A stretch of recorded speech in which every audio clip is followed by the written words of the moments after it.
తాకట్టులో ఉన్న బంగారాన్ని విడిపించి ఆ రోజు ఆన్లైన్ రేటుకే మేము కొంటాం. Sharma gold company. నమస్కారం, వెల్కమ్ టు సుమన్ టీవీ. నేను గీతాంజలి. ప్రస్తుతం మనతో పాటు ప్రముఖ ఆధ్యాత్మికవేత్త డాక్టర్ రాజన్ వై నంబూద్రి గురువు గారు ఉన్నారు. వారితో మాట్లాడదాం. గురుగారు నమస్కారం అండి. నమస్కారం. జూలై 21 ఆదివారం గురు పౌర్ణిమ. అవునండి. వ్యాస పౌర్ణిమ అంటారు. ఆ రోజు విశిష్టత తెలియచేయండి. అసలు ఇంట్లో ఉన్న వాళ్లే కావచ్చు, సాధారణంగా మేము ఎటువంటి నియమాలు ఆ రోజు ఆచరించాలి, ఏ దైవాన్ని పూజించాలి, ఎలా అసలు ఉండాలి, ఈ నియమాల గురించి వివరించండి. తప్పకుండా. ముందుగా శ్రీ మహాగణపతి దేవతభ్య నమః. చూసే వీక్షబంధులకి నమస్కారం. గురు పౌర్ణమి రోజున అందరు కూడా చూసే వీక్షబంధులకి అందరికీ శుభాకాంక్షలు. ఇది గురు పౌర్ణమి ఏమిటి அப்படின்னா, ఎవరైనా కూడా ఉపన్యాసం తీసుకుని ఉంటారు, మంత్రము ఆ గురువు దగ్గర తీసుకొని ఉంటారు కదా. ఆ గురు పరంపర వచ్చే వాళ్ళకి గురు పౌర్ణమి రోజున ఒక వాళ్ళకి మనం పూజ చేయటం, పాద పూజ చేయటం, వాళ్ళకి పుష్పాంజలి చేయటం, ఇంకా తర్వాత బిల్వపత్రితో పూజించటం, ఇవన్నీ కూడా ఒక ఆచార ప్రకారంగా వచ్చేది. గురు పౌర్ణమి అనేది వ్యాస పూర్ణిమ అంటారు.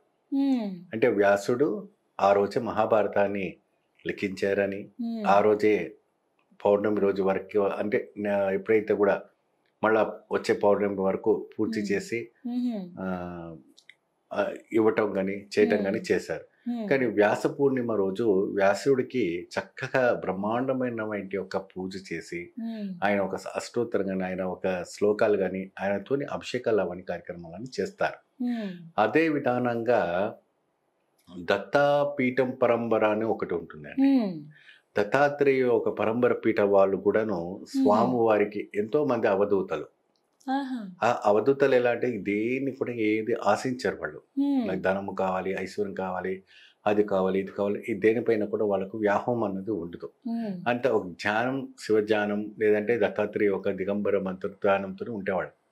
దత్త పరంపరలో కూడా ఈ యొక్క గురు పౌర్ణమి రోజున అక్కడ ఉన్నటువంటి సాధువులు కావచ్చు, అక్కడ ఉన్నటువంటి మహాత్మతికలు కావచ్చు, గాణగాపూర్లో, తర్వాత మీరు కొల్హాపూర్లో ఉన్నవంటి దత్తాపీఠాలు కానీ, ఇప్పుడు ఎన్నో ఉన్న క్షేత్రాల్లో విశేషమైనటువంటి ఒక కైంకర్యం ఆ రోజున చేస్తారు స్వామివారికి అండి. సో ఇది పరంపర ఆచారం. ఈ రకంగా చేసి అద్భుతమైనటువంటి ఫలితం లభిస్తుంది. అంటే కొద్దిగా చర్చనీయంగా వారికి చేయకూడదు, వీరికి చేయకూడదు, వీరికి వారికి అన్నట్టుగా చెప్పడం జరుగుతుంది.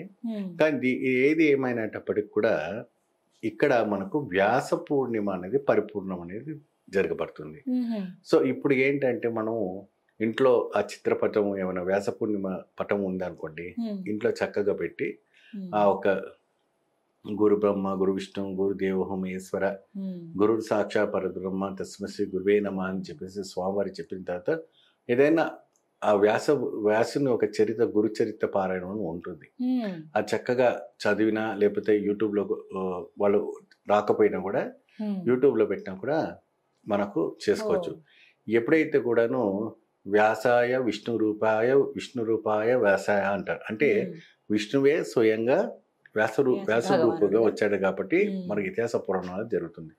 మీరు ఎప్పుడైనా కూడా బద్రీనాథ్లో వెళ్ళిన తర్వాత ఫస్ట్ విలేజ్ మానగావ్ అని వస్తుంది. ఆ మానగావ్లో ఏంటంటే చుట్టూ మీకు అన్ని యాపిల్స్ చెట్లు కనపడతాయి.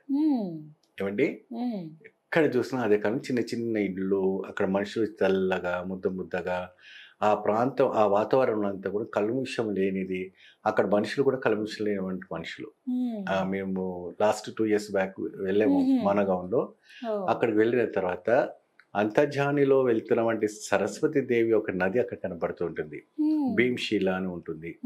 అక్కడ వ్యాసుని యొక్క మహర్షిది గుఫ, మరి ఇటు కొద్దిగా ముందు భాగంలో వినాయకుని యొక్క గుఫ. ఎప్పుడైతే కూడాను వ్యాసుడు చెప్పేవంటి మహాభారతం లిఖించి సహాయపడ్డ ఒక గుఫ కూడాను, వినాయకుడి గుఫ మనకు మానగావంలో ఇప్పటికి కూడా ఉంది. ఇప్పటికి కూడా ఉంది. మీరు ఎప్పుడైనా కూడా మీరు బద్రీధామ్కి వెళ్ళినప్పుడు వ్యాసుడు గుఫకి అని వినాయక గుహానికి వెళ్ళి చూడండి, చాలా చక్కగా ఉంటుంది. అద్భుతమైన వైబ్రేషన్స్ తో మనకి కనపడుతుంది. వేలాది మన హిందూ సనాతన ధర్మ భక్తులందరూ కూడా చార్ధామ్ యాత్ర చేసుకొని చక్కగా అక్కడికి వెళ్ళి దర్శనం చేసుకుంటారు. అద్భుతమైన ఫలితాల్లో చేరుకుంటారు. ఎందుకు అప్పుడే మన ఇతిహాసాలు పురాణాలు తొలగిపోకూడదు, తర్వాత తరాల వాళ్ళకి కూడా తెలియాలి. కాబట్టి అక్కడ ఇంకోటి ఏంటంటే అమ్మా, ఎక్కడైతే కూడా అక్కడ వ్యాస గుఫ దగ్గర ఉన్నవంటి ఆ సరస్వతి మాత నది కింద మీకు బద్రిధాంలో పడుతుందో, ప్రయాగరాజ్ అని మీకు తెలుసు కదా, కాశీలో ఆ ప్రయాగరాజ్ త్రివేణి సంఘంలో కనపడుతుంది. ఆ సొరంగ రహస్యంలో వెళ్తూ ఉంటుంది.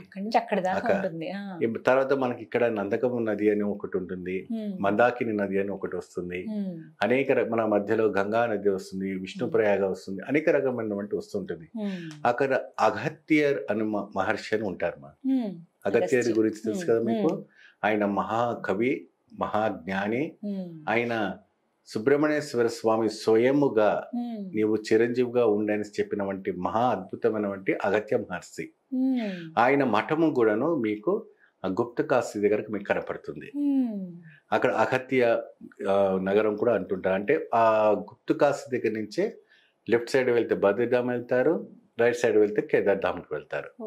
మధ్యలో ఆ స్వామివారి ఆశ్రమం ఉంటుంది. రోజు సాయంత్రం అక్కడ భోగ్ బండారం నడుస్తుంది. భోగ్ బండారం అంటే ఏంటంటే సాధులకి బండారు పెడుతుంటారు.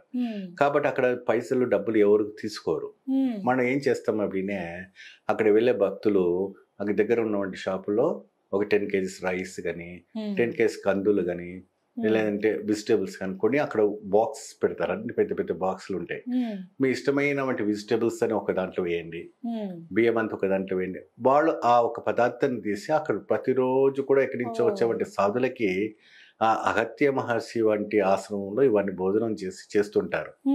ఈ గురు పౌర్ణమి రోజు నుంచి పరంబరలో వచ్చేవంటి వీరు ఒక అగత్యులు. ఇటువంటి మహర్షులు మన భారతాన్ని, మన భారత భూమిని, ఈ దేవతని, ఈ గ్రంథాలని అన్నిటికున్నాను పవర్ఫుల్గా వీళ్ళు కాపాడేటువంటి వ్యక్తులు, కాపాడుతున్నారు కూడా నిరంతరంగా. వీళ్ళు గురు పౌర్ణమి రోజు అసలు పూజించవలసింది వీళ్ళని. సో ఈ రకంగా వాళ్ళని మనం గుర్తించి వాళ్ళని చక్కగా మనం పూజ చేసుకుంటే అద్భుత ఫలితం వస్తుంది, మహాజ్ఞానం వస్తుంది. అగత్యని పూజించడం వల్ల అతీత శక్తి పెరుగుతుంది. పిల్లలకి చదువురాని వాళ్ళకు చదువు పెరుగుతుంది. వ్యాస భగవంతుని మహర్షికి పూజించడం వల్ల కూడా పిల్లలకి అనే జ్ఞానం అనేది బాగా పెరుగుతుంది.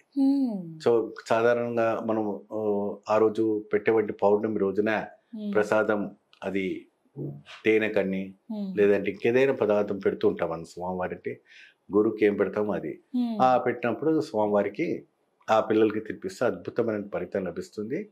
తర్వాత ఏం చేస్తారంటే టీచర్స్కి, పిల్లలు చదివే టీచర్స్ ఉంటారు కదమ్మా, వాళ్ళకు కూడా ఆ రోజు గురు పౌర్ణమి కాబట్టి వారు కూడా గురుతో సమానం కాబట్టి వాళ్ళకు సమీభావనతో వాళ్ళకి వీరు చేయవలసినటువంటి ఏదైనా కైంగర్యం ఉంటే కాలేజీలో కానీ స్కూల్స్లో కానీ వాళ్ళకు కూడా సన్మానం చేస్తే చాలా అద్భుతమైనటువంటి ఫలితం లభిస్తుంది.